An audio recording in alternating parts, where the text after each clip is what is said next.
আসন্ন জাতীয় সংসদ নির্বাচনকে ঘিরে দেশের রাজনৈতিক মাঠ আবারও উত্তপ্ত হয়ে উঠেছে। এমন এক সময়ে বিএনপিকে ঘিরে নতুন করে নানা প্রশ্ন তৈরি হচ্ছে তাদের নীরব অবস্থানের কারণে। একসময় যারা প্রতিদিন নির্বাচন নিয়ে উত্তাল ভাষায় কথা বলতো, এখন তারাই নিস্তব্ধ। 2024 সালে 5 আগস্টের পর থেকেই বিএনপি শুধু নির্বাচনের কথা বলেই ক্লান্ত হয়ে পড়েছিল। তাদের বক্তৃতার স্লোগানে সর্বত্র স্থির নির্বাচন চাই এবং নির্বাচন ছাড়া দেশ চলবে না। তখন বিএনপির অনেক নেতা সরাসরি অভিযোগ করতেন জামাত নির্বাচন পেছানোর চেষ্টা করছে। মির্জা ফখরুল রিজভী প্রায় বলতেন জামাত নাকি ভোট এড়াতে নানা পরিকল্পনা করছে। কিন্তু রাজনৈতিক পরিস্থিতি খুব দ্রুতই বদলে গেছে মাত্র কিছু মাসের ব্যবধানে। আমরা দেখতে পাচ্ছি যে বর্তমানে জামাত এখন মাঠে পুরোদমে এবং নির্বাচনকে সামনে রেখেই দৌড়াচ্ছে প্রতিদিন। এখন ফেসবুক, ইউটিউব খুললেই শুধু স্ক্রিনে ভেসে ওঠে দাড়ি পাল্লা স্লোগান। নানান গানের সুরে নির্বাচনী প্রচারণা চালাচ্ছেন জামাতের প্রার্থীরা। নৌকা ধানের শীষ, রাঙ্গল দেখা শেষ, দাঁড়িপাল্লা এবার গড়বেই বাংলাদেশ। আলোচনার কেন্দ্র সেটি স্পষ্টভাবে দেখা যায়। জামাতের অনেক প্রার্থী এখন সভা সমাবেশ, গণসংযোগ ঘুরে ঘুরে মানুষের মন জয় করার চেষ্টা করছে। আসন্ন নির্বাচনকে সামনে রেখে তাদের প্রস্তুতি একেবারেই চোখে পড়ার মতো এবং নিয়মিত দৃশ্যমান। অন্যদিকে বিএনপিকে খুঁজেই পাওয়া যাচ্ছে না, যদিও ভোটের সময় মাত্র 2 মাসের মতো বাকি আছে। এমন গুরুত্বপূর্ণ সময়ে তারা এখনো প্রার্থীর তালিকা পর্যন্ত স্পষ্টভাবে চূড়ান্ত করতে সক্ষম হয়নি। দলের নেতাকর্মীদের মধ্যে দেখা যাচ্ছে এক ধরনের হতাশা এবং রাজনৈতিক দিক নির্দেশনার অভাব। যে দল একসময় নির্বাচন ছাড়া একটি শব্দ বলতো না, এখন তারা নীরব হয়ে আছে অদ্ভুতভাবে।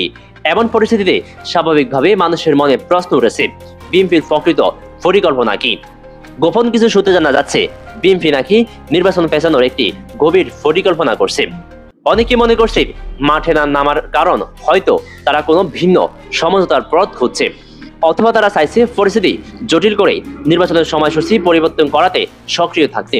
কিন্তু বাস্তবতা হলো জনগণ যখন নির্বাচন চাইছে তখন রাজনৈতিক দলগুলোর দায়িত্ব একটাই থাকে, মাঠে থাকা এবং লড়াই করা। গণতন্ত্রের সবচেয়ে বড় জায়গা হলো নির্বাচনের মঞ্চেই প্রকৃতপক্ষে। আমাদের এই বিষয়টি বুঝে এখন মাঠে ঝাঁপিয়ে পড়েছে নিজেদের অবস্থান স্পষ্টভাবে তুলে ধরতে। বিএনপি যদি একইভাবে জনগণের সামনে দাঁড়াতে ব্যর্থ হয় তবে রাজনৈতিকভাবে তারা ক্ষতিগ্রস্ত হবে। কারণ মানুষের কাছে এখন খুব স্পষ্ট যে নির্বাচন সামনে এবং সময় খুব বেশি আর বাকি নেই। এমন সময় যে দল মাঠে নেই সে দল ভোটের দিন বড় সমস্যায় পড়বে। বাস্তব পরিস্থিতিতে নেতাদের নীরবতা পরিস্থিতিকে আরো প্রশ্নবিদ্ধ করছে। যারা প্রতিদিন বক্তব্য দিতেন তীব্র ভাষায়, অনেকে মনে করছেন বিএনপির আন্দোলনের ব্যর্থতার পর এখন দিশা হারিয়ে ফেলছেন হঠাৎ করে। রাজনৈতিক বিশ্লেষকদের মতে একটি বড় দলের এমন নীরবতা স্বাভাবিক রাজনীতির সঙ্গে যায় না। তাদের উচিত এখন জনগণকে স্পষ্ট জানানো তারা নির্বাচনে আসছেন নাকি ভিন্ন পথ বেছে নিচ্ছেন।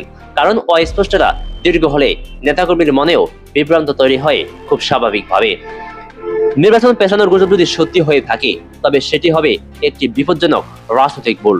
কারণ দেশের মানুষ এখন পরিবর্তন, ভোট, গণতান্ত্রিক অংশগ্রহণ ছাড়া আর কিছুই চায় না।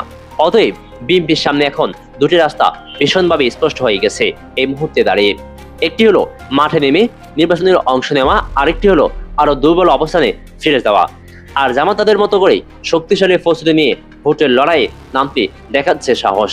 পরিস্থিতি যেদিকে যাচ্ছে তাতেই বোঝা যাচ্ছে নির্বাচনী সমীকরণ এবার অনেকটাই পাল্টে গেছে ধীরে ধীরে। এখন দেখার বিষয় বিএনপি শেষ মুহূর্তে এসে কি সিদ্ধান্ত নেয় এবং কি অবস্থান ঘোষণা করে। কারণ সময় আর বেশি নেই এবং রাজনীতিতে সময় হারালে সুযোগও হারিয়ে যায় খুব দ্রুতই। দর্শকবৃন্দ, বিএনপির গোপন চক্রান্ত বা ষড়যন্ত্র সম্পর্কে আপনার মূল্যবান মন্তব্য কমেন্টে জানিয়ে যাবেন।